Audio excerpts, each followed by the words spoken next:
leftover for lunch.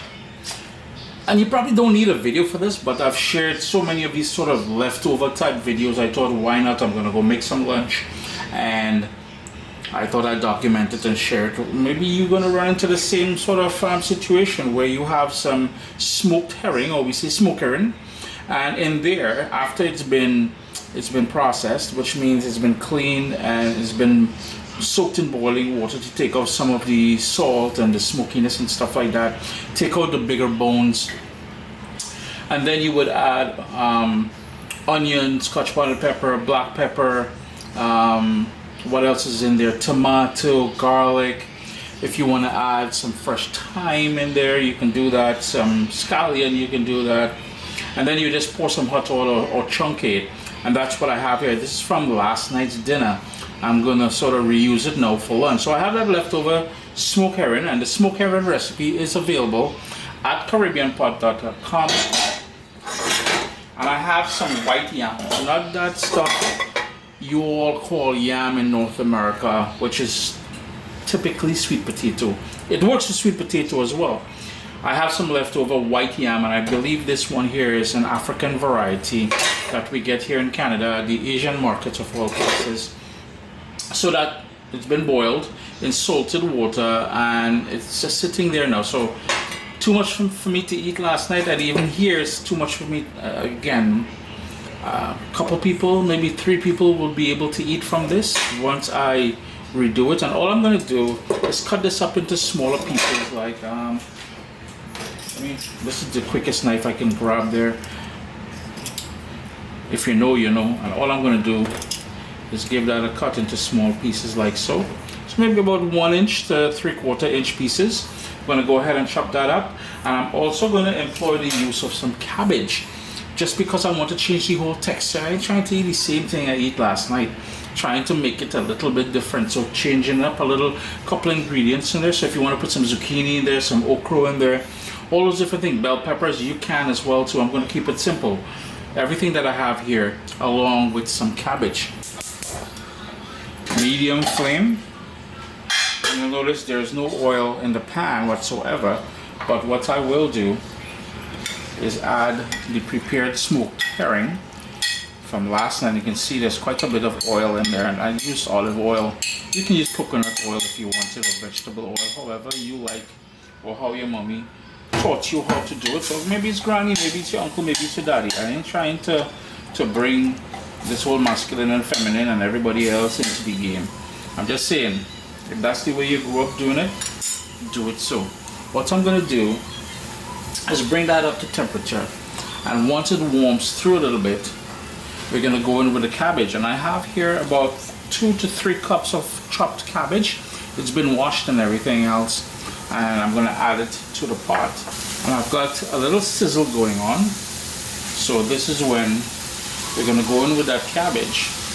Now last night, after I prepared the smoked herring and the yam, the salt was adequate, but because we're adding this cabbage to here, I want to sort of make up for, we have to adjust the salt. Essentially, that's what I'm trying to say.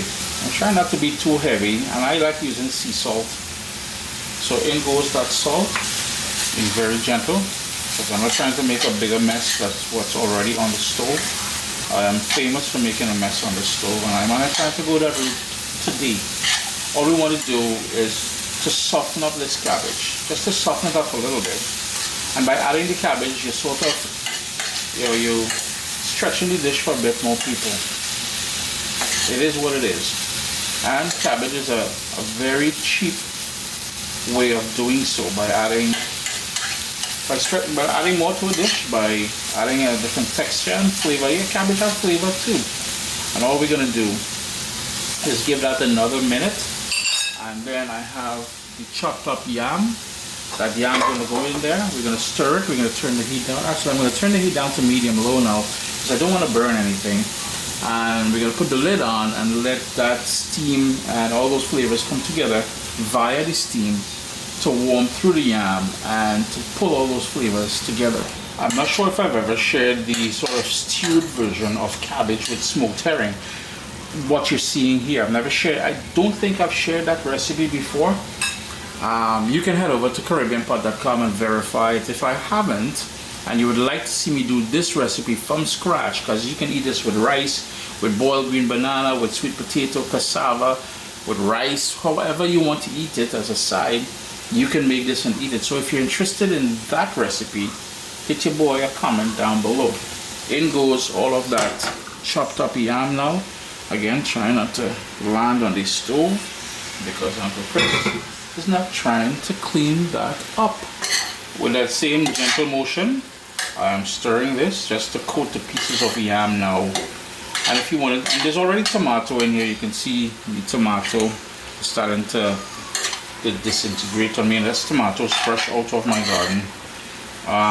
If you wanted to add a bit more tomato, you certainly can. I may just do that because I have some lovely cherry tomato in the fridge there, which would work great with this because of the sweetness of it.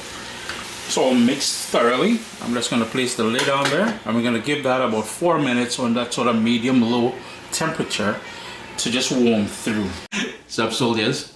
Listen, if you enjoy this recipe, I'd really appreciate it if you hit subscribe and click that bell notification thing. If you've made the recipe, take a picture and send it to me. Email address down here. I mean, trying to tell people the email address, them butts will take the address and do all kind of thing with it. And tag me on Instagram at Caribbean Pot. I really appreciate you guys, and thanks for being in my kitchen with me today. Irie. So simple, just to put everything together. And we just changed the dish altogether by adding that cabbage in there. You know, as I mentioned, if you want to put some zucchini in there, if you wanted to put bell pepper, that sweet pepper in there, if you have some pimento pepper and you want to add in there, it's totally up to you. Chris here, CaribbeanPot.com. This is heated through. My belly is banging, and I have some avocado on the side over there. I'm going to slice up a couple pieces of avocado. And to be honest with you, this is enough for 3 people here. So I'm going to take a portion, and 2 other portions is going into the fridge. So I'll be eating leftovers over leftovers over leftovers. Alright? I do hope you guys get an opportunity to give this one a try. It's real nice. Real country comfort food kind of vibe. If you understand, you understand. Understand? Alright.